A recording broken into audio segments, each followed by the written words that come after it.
नमस्कार। Vision IAS के news today के इस अंक में आप सभी का स्वागत है। इस अंक में हम आपके लिए लेकर आए हैं यूपीएससी परीक्षा की दृष्टि से महत्वपूर्ण कुछ अहम खबरें और इस अंक के साथ मैं हूं Divya Tomar.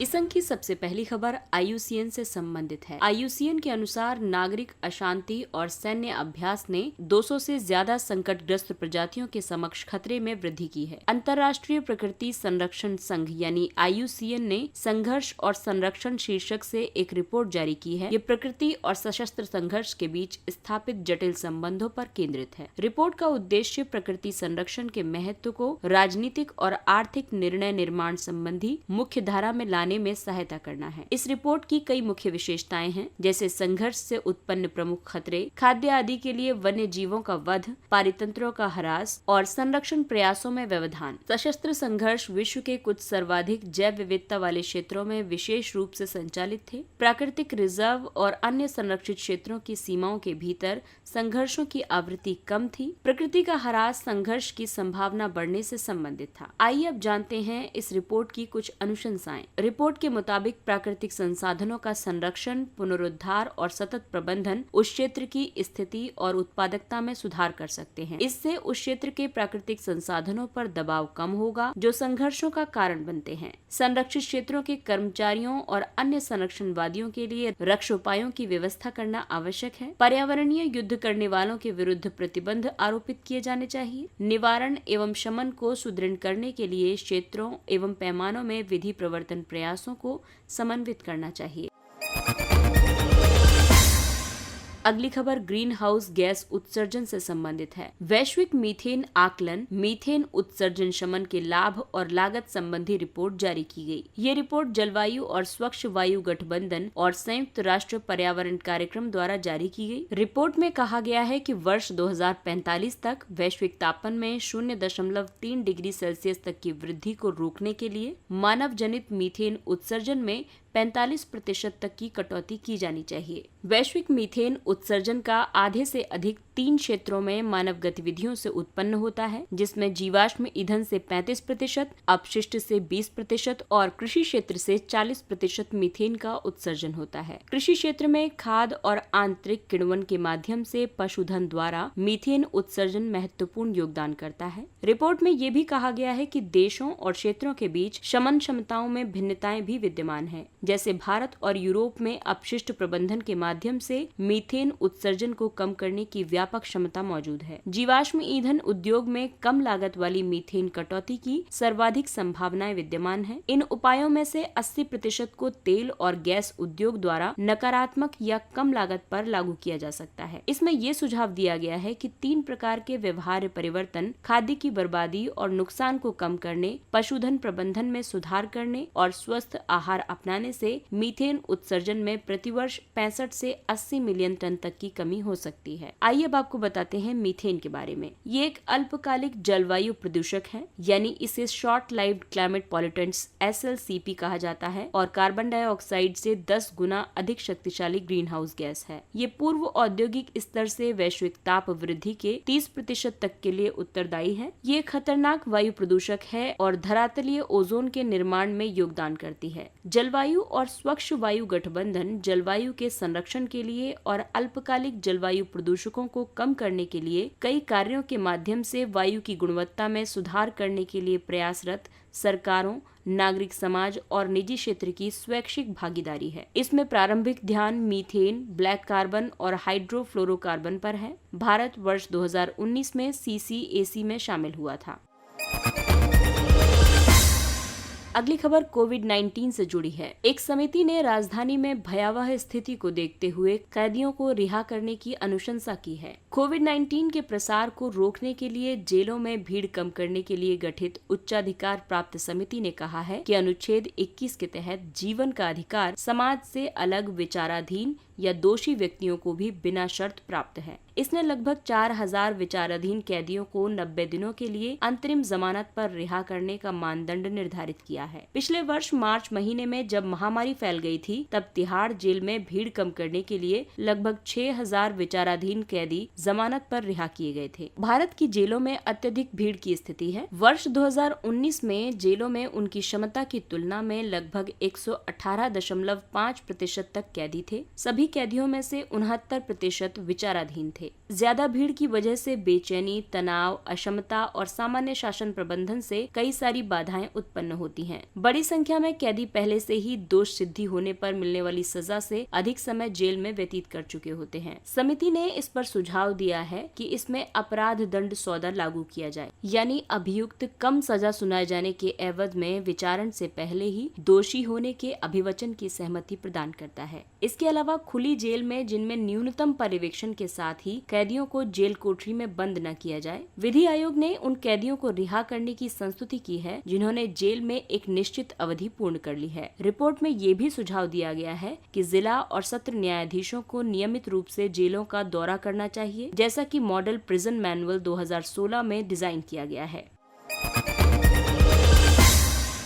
Social stock exchange पर तकनीकी समूह की रिपोर्ट। भारतीय प्रतिभूति और विनिमय बोर्ड सेबी द्वारा एसएससीज यानी सोशल स्टॉक एक्सचेंज पर गठित एक तकनीकी समूह ने अनुशंसा की है कि कई संस्थाओं को एसएससीज के माध्यम से धन जुटाने की अनुमति नहीं होगी। इनमें शामिल हैं राजनीतिक और धार्मिक संगठन, व्यापार संगठन, कॉरपोरेट फाउंडेशंस और अवसंरचना कंपनियां और आवास कंपनियां। इनमें वे आवास कंपनियां शामिल नहीं होंगी जो किफायती आवास प्रदान करती हैं। समूह ने अपनी रिपोर्ट में अन्य और कई सुझाव दिए हैं, जैसे गैर लाभकारी संगठन और लाभ के लिए उद्यम सोशल स्टॉक एक्सचेंज पर सूचीबद्ध हो सकते हैं, बशर्ते वे सामाजिक उद्देश्य और प्रभाव का प्रदर्शन कर सकें। सामाजिक प्रभाव उद्देश्य की प्रधानता प्रदर्शित करने के लिए 3 मापदंड हैं। पहला है 15 व्यापक पात्र गतिविधियों में से कम एक में संलग्न होना, जिनमें भुखमरी, निर्धनता उन्मूलन, शिक्षा को बढ़ावा देना, लिंग समानता आदि शामिल है। कम सेवित या अधिकारों से वंचित जनसंख्या को लक्षित करना। और तीसरा है अर्हता प्राप्त करने के लिए स्वयं की कुल गतिविधियों की 67% गतिविधियां लक्षित जनसंख्या पर केंद्रित होनी चाहिए। और 100 करोड़ रुपए के कोष के साथ सोशल स्टॉक एक्सचेंज के लिए क्षमता निर्माण निधि होनी चाहिए, जिसे राष्ट्रीय कृषि और ग्रामीण विकास बैंक नाबार्ड के अधीन रखा जाएगा। सोशल स्टॉक एक्सचेंज सामाजिक उद्देश्यों के लिए कार्य करने वाले सामाजिक उद्यमों और स्वैच्छिक संगठनों को धन जुटाने में सहायता करने के लिए एक विनियमित वित्तीय मंच के रूप में कार्य करता है। सोशल स्टॉक एक्सचेंज का मुख्य उद्देश्य उन उद्यमों के लिए पूंजी तक पहुंच को बेहतर बनाने में मदद करना है जो समाज में सकारात्मक बदलाव चाहते हैं।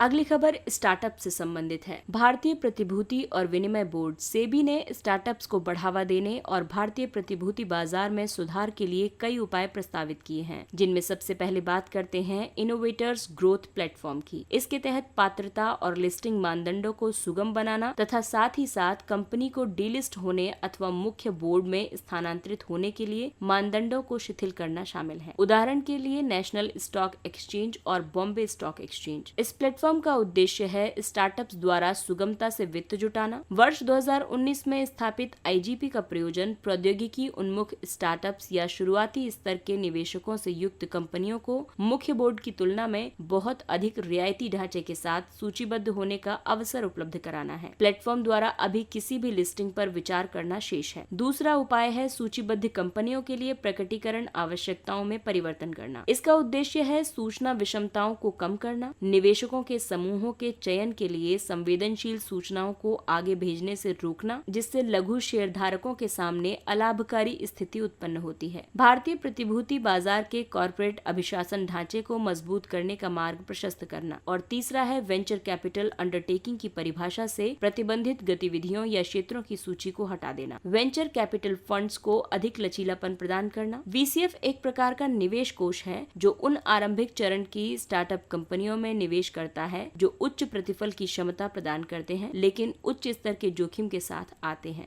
भारत में स्टार्टअप मान्यता के लिए पात्रता मानदंड हैं। एक इकाई अपने स्थापित होने की तिथि से 10 वर्ष तक स्टार्टअप मानी जाएगी और किसी भी वित्तीय वर्ष के लिए इसका टर्नओवर 100 करोड़ रुपए से अधिक नहीं होना चाहिए। इसके द्वारा मौजूदा उत्पादों, सेवाओं और प्रक्रियाओं में नवाचार या सुधार की दिशा में कार्य किया जाना चाहिए तथा इसमें रोजगार सृजन करने की क्षमता होनी चाहिए। भारत विश्व का तीसरा सबसे बड़ा स्टार्टअप पारितंत्र प्रदान करता है। आइए अब नजर डालते हैं कुछ संक्षिप्त किंतु महत्वपूर्ण खबरों पर। व्हाट्सएप ने गोपनीयता नीति पर 15 मई की समय सीमा स्थगित कर दी है। जनवरी 2021 में व्हाट्सएप ने अपने उपयोगकर्ताओं को सूचित किया था कि उसने अपनी गोपनीयता नीति को अपडेट किया है। इस नीति के तहत व्हाट्सएप बिजनेस अकाउंट में संबंधित चैट से मेटा डेटा एकत्र करेगा। मेटा डेटा वो डेटा है जो अन्य डेटा के बारे में जानकारी प्रदान करता है। इसके बाद फेसबुक उन्हें अन्य कंपनियों के साथ साझा करेगा। यूरोप में व्हाट्सएप उपयोगकर्ता सामान्य डेटा सुरक्षा विनियमन यानी जनरल डेटा प्रोटेक्शन रेगुलेशन के कारण नई गोपनीयता नीति से बाहर निकल सकते हैं। इससे पहले इलेक्ट्रॉनिकी और सूचना प्रौद्योगिकी मंत्रालय माइटी ने व्हाट्सएप को नई गोपनीयता नीति वापस लेने का निर्देश दिया था और तर्क दिया था कि ये वर्ष 2011 के सूचना प्रौद्योगिकी नियमों का उल्लंघन है।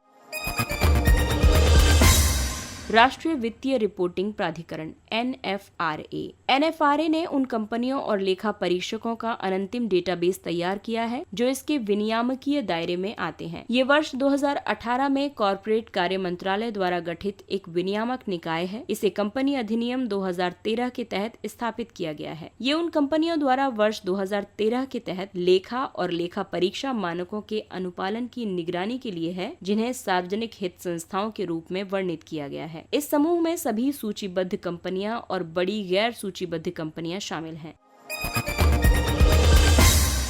ई-संजीवनी OPD कोविड के बढ़ते मामलों से निपटने में असैन्य अधिकारियों की मदद करने के लिए रक्षा मंत्रालय ने एक पहल आरंभ की है। इसके तहत सेवानिवृत्त सैन्य चिकित्सक देश के सभी नागरिकों को ई-संजीवनी OPD पर ऑनलाइन परामर्श प्रदान करेंगे। ई-संजीवनी सरकार का एक प्रमुख टेलीमेडिसिन मंच है। इसे स्वास्थ्य और परिवार कल्याण मंत्रालय के तत्वावधान में प्रगत संगठन विकास केंद्र यानी CDEC द्वारा विकसित किया गया है। ये भारतीय नागरिकों को आवश्यकता होने पर निःशुल्क परामर्श प्रदान करता है।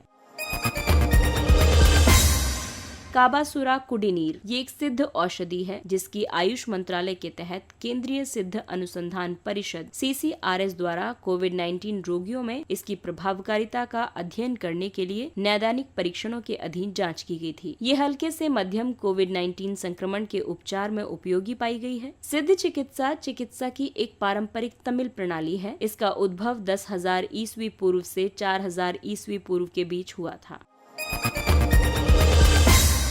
सिनोफार्म ये चीन द्वारा विकसित कोविड-19 वैक्सीन है जिसे विश्व भर में उपयोग के लिए विश्व स्वास्थ्य संगठन ने अनुमति प्रदान की है। ये अनुमान लगाया गया है कि सिनोफार्म कोरोना वायरस के विरुद्ध 79% तक प्रभावी है। इससे पहले WHO ने अमेरिका की फाइजर और बायोएनटेक, ब्रिटिश स्वीडिश एस्ट्राजेनेका और अमेरिका के जॉनसन एंड जॉनसन और मॉडर्ना को भी आपातकालीन उपयोग के लिए सूचीबद्ध किया था। ब्लॉक ट्रैक IIT मद्रास के शोधकर्ताओं ने एक मोबाइल फोन आधारित एप्लीकेशन के लिए ब्लॉकचेन आधारित डेटा विनियमन प्रणाली ब्लॉक ट्रैक विकसित की है। ब्लॉक ट्रैक का उद्देश्य रोगी के डेटा के नियंत्रण और स्वामित्व को विकेंद्रीकृत करके संवेदनशील व्यक्तिगत जानकारी एवं चिकित्सा रिकॉर्ड की सुरक्षा सुनिश्चित करने के लिए स्वास्थ्य सूचना प्रणाली को डिजिटल बनाना है। रियास अवैध शिकार के कारण उड़ान भरने में अक्षम रियास पक्षी के विलुप्त होने के बाद चिली में संरक्षणवादी रियास को उसके मूल पेटागोनिया क्षेत्र में दोबारा से प्रवेश करने के लिए फिर से प्रस्तुत किया गया है। रियास दक्षिण अमेरिका का सबसे बड़ा उड़ान रहित पक्षी है। ये वनस्पति विकास को नवीनीकृत करने के लिए बीजों को फैलाकर स्वस्थ घास के मैदानों के विकास और रखरखाव में एक मौलिक भूमिका निभाते हैं। International union on conservation of nature की जोखिमग्रस्त प्रजातियों की लाल सूची में रियास को नियर थ्रेटेंड के रूप में सूचीबद्ध किया गया है। इसके साथ ही ये अंक समाप्त होता है। अगले अंक में फिर मुलाकात होगी कुछ अन्य महत्वपूर्ण खबरों के साथ, लेकिन तब तक के लिए विजन IAS की पूरी टीम आपसे अपील करती है कि दवाई भी और कड़ाई भी के मंत्र को याद रखें। 18 वर्ष से ऊपर आयु के सभी लोग टीका लगवाएं और अपने परिवार की सुरक्षा सुनिश्चित करें। लेकिन इसके साथ ही कोविड नियमों का पालन करें, मास्क पहने, सुरक्षित दूरी बनाए रखें, हाथ और मुंह साफ रखें। और इसके साथ ही विजन IAS की पूरी टीम को दीजिए इजाजत। नमस्कार।